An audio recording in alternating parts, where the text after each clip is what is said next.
Au plus profond de la forêt, il vit le plus grand de tous les arbres. Ils étendent leurs branches épaisses pleines de feuilles vers le haut dans le ciel bleu et nous donnent l'oxygène pour respirer. Leurs troncs sont très larges et beaucoup de ces belles géants ont été à l'avant esté des centaines d'années. Ces grands arbres sont connus comme Mafomera, connu sous le nom Lapuna en espagnol, et il y a beaucoup d'histoires qui prétendent la Mafomera posséder un esprit qui protège la forêt. Une telle histoire a été racontée par un vieil homme dont le nom était Tadao.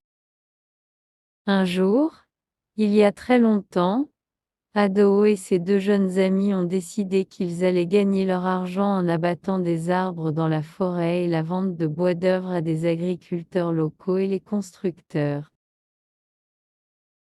Les trois amis ont construit une petite cabane dans la forêt et établissent un matin de réduire leur premier arbre. Un arbre fournit suffisamment de bois pour les trois hommes pour faire une vie honnête pour tout le mois. Les agriculteurs étaient heureux et étaient donc les constructeurs, et pour chaque arbre, ils ont abattu. Les trois amis ont planté 2 échantillonnages de bébés qui seraient un jour se transformer en puissants Mafomera. Voilà comment nous gardons la forêt en bonne santé et heureux. Adao et ses amis étaient heureux dans la forêt, ils aimaient leur cabine simple et ils ont apprécié leurs travaux. Ils ne jamais abattre un arbre Mafomera chaque mois et ils ont toujours fait en sorte de planter les échantillonnages de bébés afin de montrer le respect de la forêt. Mais alors, presque sans Adao aperçoivent, les choses ont commencé à changer. Les amis de Adao ont commencé à regarder les arbres d'une manière différente. On demanda: pourquoi est-ce que nous avons coupé un seul arbre chaque mois alors que nous pourrions réduisons beaucoup plus? Nous pourrions nous gagner beaucoup d'argent si nous abattons plus d'arbres, dit l'autre. Adao était très affligé d'entendre ses amis parler de telle manière parce qu'il respectait la forêt et ne voulait pas couper plus d'arbres que était nécessaire. Mais ses amis ne devaient pas être dissuadés et ainsi ils ont recueilli leurs économies et acheté un gros tracteur et de l'équipement plus de coupe. Ils partirent dans la forêt avec leur nouvel équipement et ont commencé à abattre arbre après arbre. Les troncs puissants tombaient au sol un après l'autre et que la forêt remplie de l'écrasement et de son déchirement des arbres Lupuna, le cœur de Adao rempli de tristesse. Que faites-vous, mes amis? Il a demandé. Nous ne devons pas manquer de respect à la forêt dans une telle manière. Mais les deux amis ne voulaient pas écouter. Au contraire, ils hachaient et dépouillaient des arbres et leurs chargements sur le tracteur une après l'autre. Tout ce qu'ils pouvaient penser était large. Ils ne se soucient plus de la forêt. Les deux amis sont devenus si habiles à abattre les puissants arbres Mafomera que très bientôt Adao a été incapable de remplacer les arbres tombés avec suffisamment de jeunes arbres. Il savait que ce que ses amis faisaient était mauvais, mais il a été incapable de les arrêter parce qu'ils ont été aveuglés par la cupidité. Il était sûr qu'il était seul dans sa quête pour empêcher la forêt d'être méprisée et il a été en train de perdre tout le cœur. Mais il n'était pas seul. L'esprit de la Mafomera a été regardé et écouté, et l'esprit était très en colère que les arbres ont été coupés de manière irrespectueuse.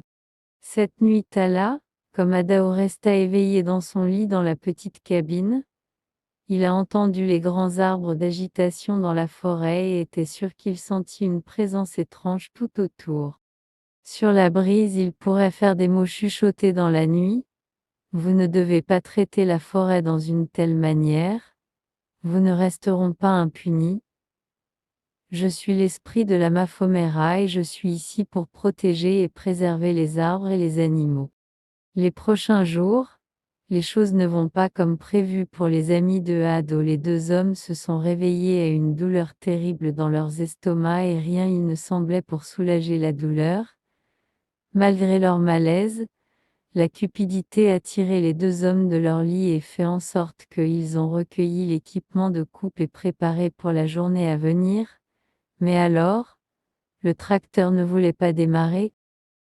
Je ne me soucie pas de tracteurs, dit l'un, je suis toujours en train d'abattre des arbres aujourd'hui. Et je ne me soucie pas de la douleur dans mon estomac, dit l'autre, comme il saisit sa hache et fait prêt à couper l'arbre Maphomera plus proche de lui. Pauvre Adao a plaidé avec ses amis d'arrêter ce qu'ils faisaient et passer la journée la plantation de jeunes arbres dans la forêt, mais ni l'homme écoutait. Tout comme ils ont élevé leurs axes d'un vent puissant soufflait à travers la forêt, les arbres Maphomera balançaient et craquaient et gémissaient dans le vent et très bientôt une forte pluie a commencé à tomber.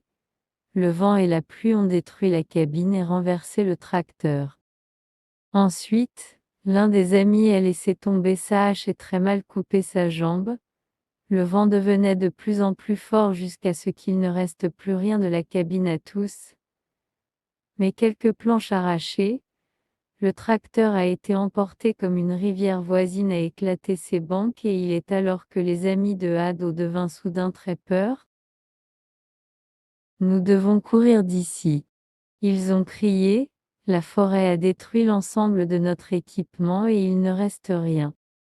Puis les deux amis ont couru hors de la forêt aussi vite qu'ils le pouvaient et ne revinrent jamais à gain. Point d'Espit craignant pour sa vie, Adao resta là où il était et a permis au vent de le pousser et les pluies tombent sur lui et tremper ses vêtements à sa peau jusqu'à ce qu'il soit froid et meurtri.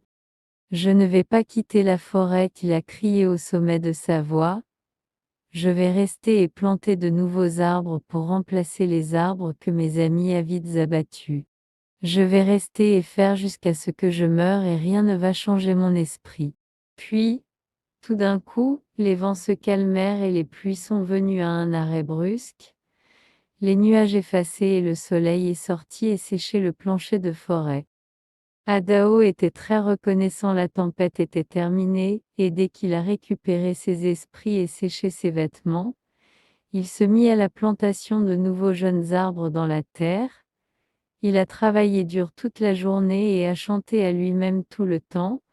Il a planté beaucoup de jeunes arbres et chaque fois qu'il le faisait, il a prié pour que la Gaule se transformerait en un puissant arbre Maphomera.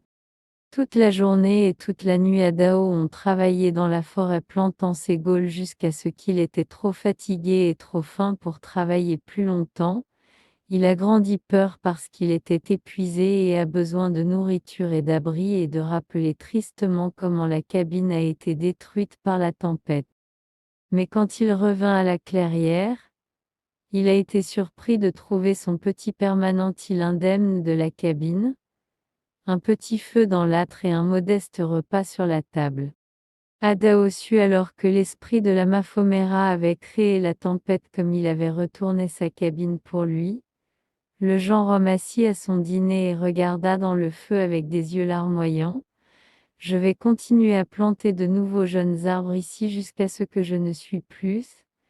Il a juré à lui-même et je ne jamais couper un seul arbre Maphomera chaque mois parce que est tout ce qui est nécessaire. Et cela est exactement ce qu'il a fait. Ils disent que Adao a vécu pendant près de 100 ans et qu'il a pris son dernier souffle dans la forêt. Ils disent que son esprit a rejoint le Maphomera tout comme tous les autres qui sont décédés dans la forêt ont rejoint l'esprit de la Maphomera et aidé à protéger la belle forêt de tous ceux qui voudraient manquer de respect les arbres et les animaux à l'intérieur. Telle est la légende de la Maphomera et voilà pourquoi il est important de préserver et de respecter les forêts du monde.